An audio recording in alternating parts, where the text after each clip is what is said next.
Бәріңізге ассалаумағалейкум. Сіздермен бірге қазақша арнасы.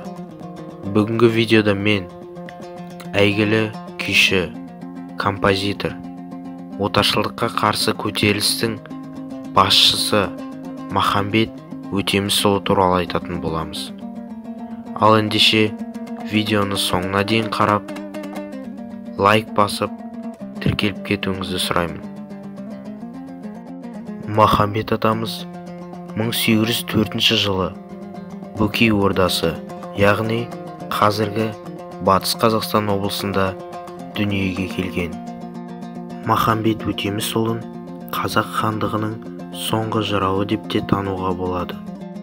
Байұлы ішіндегі Беріш руының жайық бұтағынан және де өте білімді кісі болған.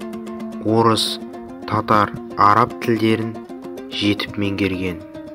Мұны өзі жазған хаттардан айқын аңғаруға болады.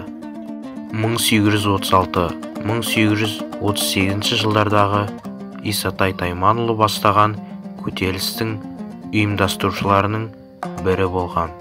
Патша үкіметінің отарлық саясатына қарсы шығып, халықтың рухын көтеріп отырған. Көтерілістен жеңіліс тапқаннан кейін Жем, Жайық, Маңғыстау секілді жерлерді сағалайды және де қайтып әскер жинап жорыққа аттанады. Бірақ бұл көтерілісте нәтижесіз болады. Бөкей ордасында қолға түсіп, Орынбор түрмесіне әкетіледі. Тұтқыннан босағаннан кейінгі өмірін кіші жүздің батыс аймағында өткізеді. Жәңгір хан қайтыс болғаннан соң аға сұлтан болған Баймағамбет Айшуақов тапсырысымен Махамбет Өтемісұлы қаза табады.